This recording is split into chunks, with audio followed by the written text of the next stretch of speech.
everyone, you've got shipping questions, we've got answers. Or I should say Jen, our shipping guru here, has all the answers. Jen is not just a shipping master, but she is also a water sport enthusiast. She's out there in the snow. She knows how important this board, your sail, your kite, your wing, she knows it, she gets it. Jen, let's dive right into some of the most common questions we get. The first one, someone has received our shipping confirmation email. They click that tracking it number to come up on the shipper's page, and suddenly they're staring at no shipment found. What's going on? No tracking information. It is the #1 frustration that I've heard. It takes the companies a little while to update their system. Between UPS and freight and even the mail, it can take up to 48 hours for them to track where your actual shipment is, and sometimes there's a lag time where they're tracking it and it shows somewhere where it actually isn't any longer. It's still moving forward. Great. So we've got a board here. Board deliveries are probably where we get the most questions. A lot of people opt for a freight facility. How will someone know which freight facility their board is going to? So as soon as your board is lovingly packed up and ready to go, if you've opted for a freight facility, we locate a freight facility that is as close as we can possibly get to your residential location.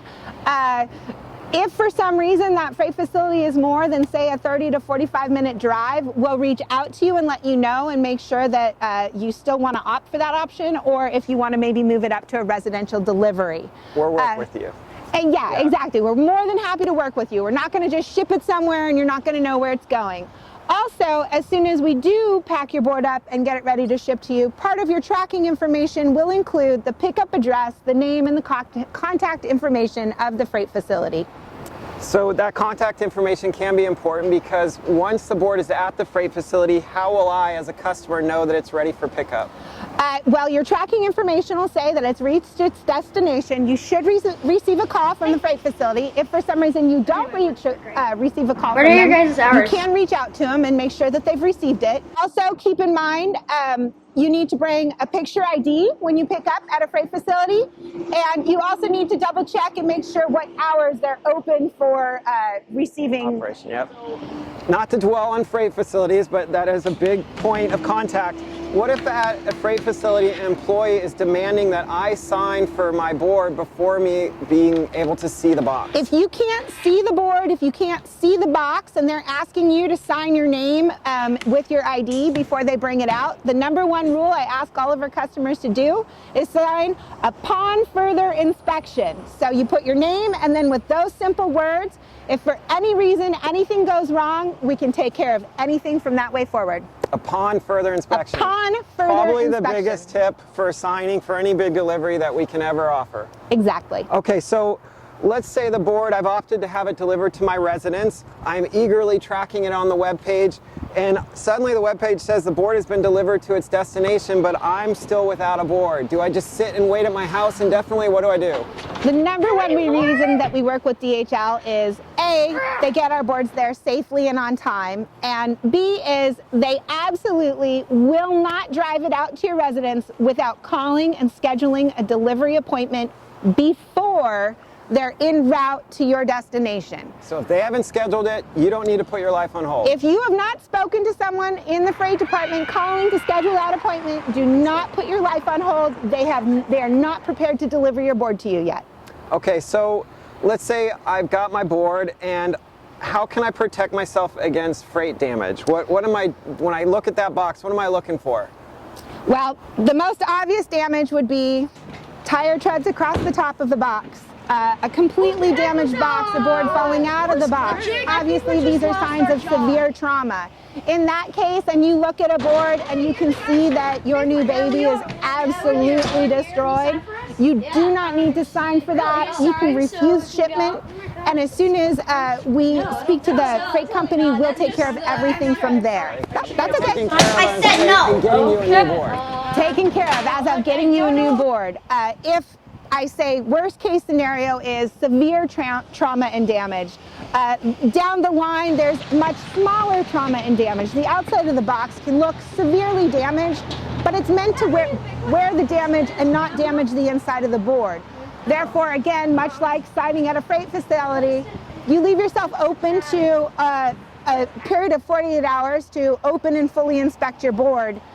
just by signing upon further inspection.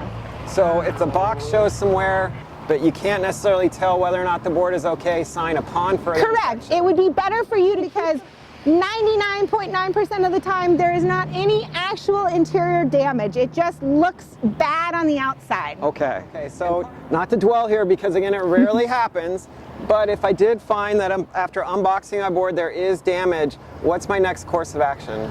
First course of action would be to give us a call at Big Wins. We can walk you through anything.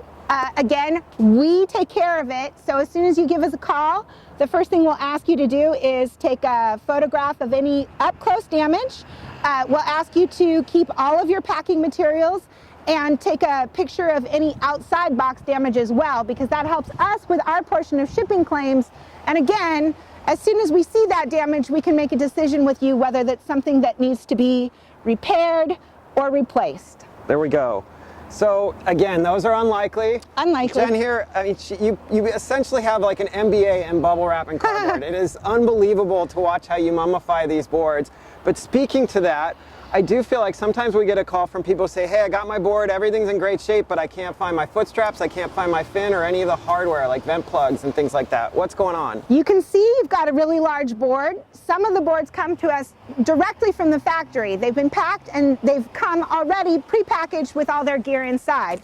This would be foot straps. As you see, it looks like a piece of trash. And if you're so excited about your great big board, sometimes you miss the little things.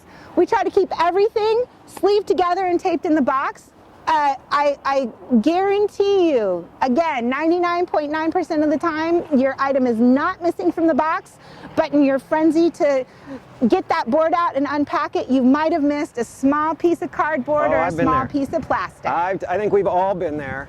Hey Jen, thank you so much. Those are the questions we get the most and we hope helped you. If you have any others, of course, please feel free to contact us. Jen, thank you for being such an amazing shipping guru. I swear you wear a cape around here. She ships thousands of things every year. Amazing on time and intact track record. Thank you to everyone, and yeah, let's get back to shipping stuff. I know, I got more shipping to do. Here we go.